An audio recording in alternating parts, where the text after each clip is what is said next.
नमस्कार। आज हम लोग हिंदी व्याकरण में समास के बारे में पढ़ेंगे। समास शब्द का अर्थ होता है संक्षेप करना।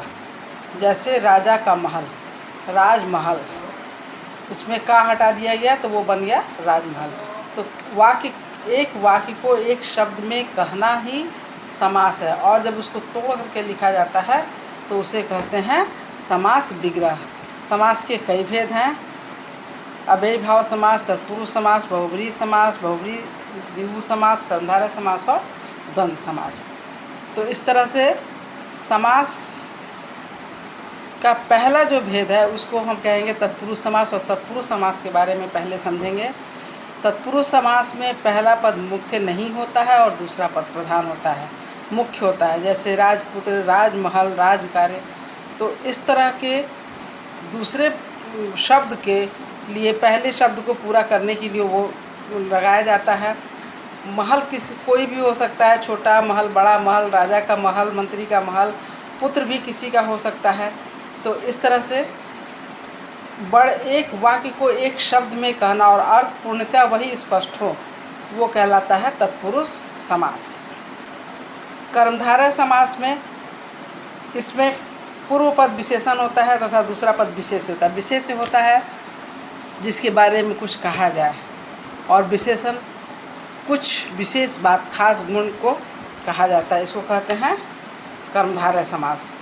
जैसे नील कमल, कमल की विशेषता क्या है कि वो नीला है।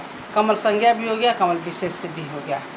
तो इसी तरह से और भी शब्द है। नील गाय, गाय है, नीली है, उसकी विशेषता है कि नीली है। गाय काली भी हो सकती है, उजली भी हो सकती है, लेकिन यहाँ उसकी विशेषता है कि वो नीली है। तीसरा पढ़ेंगे हम लोग द्विगु समास। द्विगु समास में संख्या का बोध होता है, संख्यावाची शब्द होता है। जैसे तिराहा, चौराहा, पंचवटी, जिसमें संख्या 3 रास्ते वाला, 5 बटों वाला समूह, 4 रास्ते वाला जगह चौराहा होता है। इस तरह से जहाँ संख्या का बोध हो उसको द्विगु समास कहते हैं।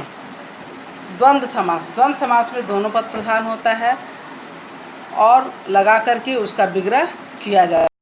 हाँ, इसके पहले हम लोग पढ़े 4 समास: तत्पुरुष समास, कर्मधारय समास, द्विगु समास और द्वंद्व समास। अब शेष 2 बचे हुए समास को भी समझ लेना है। अव्ययीभाव समास, अव्ययी भाव में जिसमें पहला पद प्रधान तथा अव्यय होता है। अव्यय मतलब जिसके रूप में कभी परिवर्तन न हो, और समस्त पद भी अव्यय का ही कार्य करता है, उसे अव्ययीभाव समास कहते हैं। जैसे आजन्म, आमरण। आमरण, आजन्म कभी बहुवचन में नहीं लिखा जाएगा, जब भी लिखा जाएगा एक वचन में ही लिखा जाएगा। तो इस तरह के शब्द का जहाँ अव्यय का प्रयोग करके लिखा जाए उसको अव्ययीभाव समास कहते हैं। और उसके बाद लास्ट अब हमको पढ़ना है बहुब्रीहि समास। बहुब्रीहि समास में विशेषण विशेष का प्रयोग होता है, लेकिन दोनों मिलाकर, विशेषण और विशेष से मिलाकर के एक किसी तीसरे पद के लिए काम करता है, उसको कहते हैं बहुब्रीहि समास। जैसे नीलकंठ, दशानन। नीलकंठ भगवान शिव के लिए प्रयोग किया जाता है। दशानन 10 मुख वाला रावण के लिए प्रयोग किया जाता है।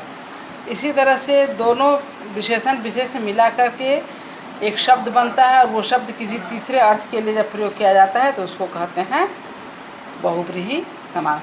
तो समास इस तरह से पूरा हुआ। फिर कल हम लोग एक नया चैप्टर पढ़ेंगे, उपसर्ग और प्रत्यय। धन्यवाद।